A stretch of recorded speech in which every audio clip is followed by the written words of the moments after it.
오늘 우리가 반드시 기억할 것이 있습니다. 이 현장에 우리가 살고 있는 이 세계는 눈에 보이지 않는 세계가 있고 눈에 보이는 현실 세계가 있습니다.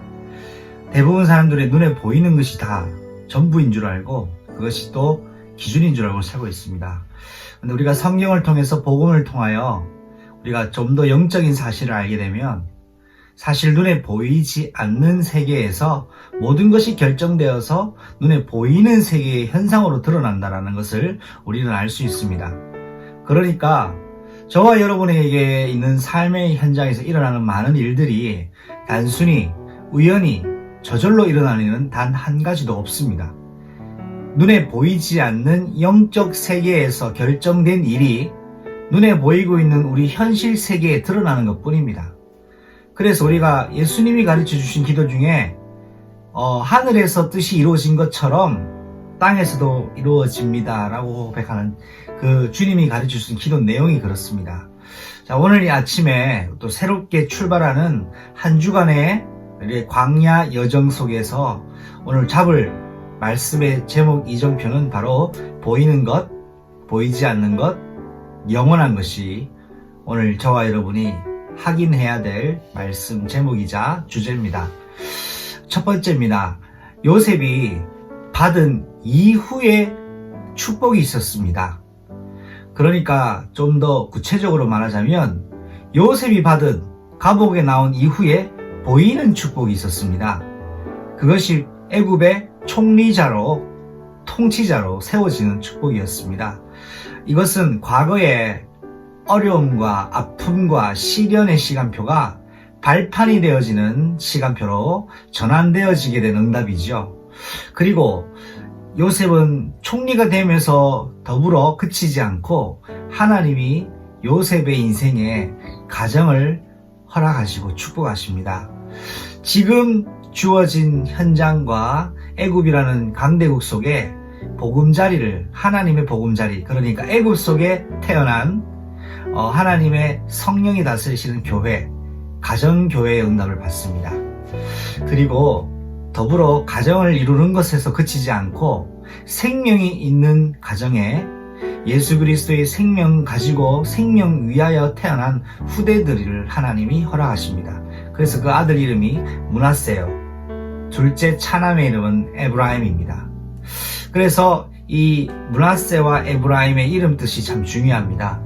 므낫세는 하나님이 나의 과거의 아픔들을 다 잊게 하셨다라는 고백이고, 에브라임은 하나님이 내가 있는 이 땅에, 지금 이 현장에, 외국 땅이지만 하나님 나를 번성하게 하셨다라는 것에 증거로 기념하기 위한 이름을, 에브라임에게 이름을 정한 것이죠. 그래서 축복한 것이죠. 그래서 여러분, 이것은 총리가 되고 가정을 이루고 후대를 얻는 것은 분명히 하나님 허락하신 축복입니다. 바로 임금을 통해서 하나님 허락하셨습니다. 보이는 축복이죠. 그런데 이것 이전의 것을 여러분과 제가 알아야 됩니다. 두 번째입니다. 요셉이 누린 이전의 축복이 있었습니다. 요셉이 누렸던 보이지 않는 축복이 있었습니다. 그 장소가 어디였습니까? 아무도 관심도 없었고 아무도 나를 도와줄 수 없는, 나 혼자 내동댕이 쳐진 감옥 현장이 이미 요셉이 그곳에서 보이지 않는 축복을 누렸습니다. 그러니까 보이는 축복은 사실상 보이지 않는 현장 감옥에서 이미 받은 거예요. 이제 감옥에 나와서는 보이는 축복으로 나타나는 거죠. 근데 보이는 축복 이전에 보이지 않는 축복이 미리 있었다는 걸 여러분 알아야 됩니다. 내가 축복받고 싶다면 눈에 보이지 않는 것에 여러분 투자하셔야 됩니다. 이것이 오늘 관건입니다. 총리가 되기 이전에 요셉은 그리스도 앞에 섰습니다. 감옥에서요. 가정의 응답받기 이전에 요셉은 그리스도의 사랑 앞에 섰습니다. 나를 팔고 나를 버린 형들이 아니라 그럴 수밖에 없었던 형들의 상태와 그럴 수밖에 없었던 이유를 알게 된 거죠. 그리스도의 사랑 앞에 순복해버린 겁니다. 그리고 후대 응답 이전에 그리스도를 통한 미래를 언약으로 붙잡았습니다. 이게 하나님 주신 이 은혜를 지속해서 이어나갈 하나님의 또 다른 귀한 후대, 미래를, 그리스도 안에서의 미래를 붙잡은 거죠. 이것이 감옥 안에서 요셉이 눈에 보이지 않게 미리 벌써 누렸던 응답입니다. 눈에 보이지 않는 부분이 있어야 눈에 보이는 부분이 드러납니다. 마지막 세 번째입니다. 오늘 내가 도전하고 선택해야 할 영원한 축복입니다. 여러분, 신명기 30장 19절 20절 말씀 너무나 중요합니다. 저와 여러분 앞에 뭐가 있는지 아십니까? 생명과 사막이 있고요. 축복과 저주가 내 앞에 있습니다. 아담과 하와 앞에 생명나무가 있었고 선악과 나무가 있었습니다.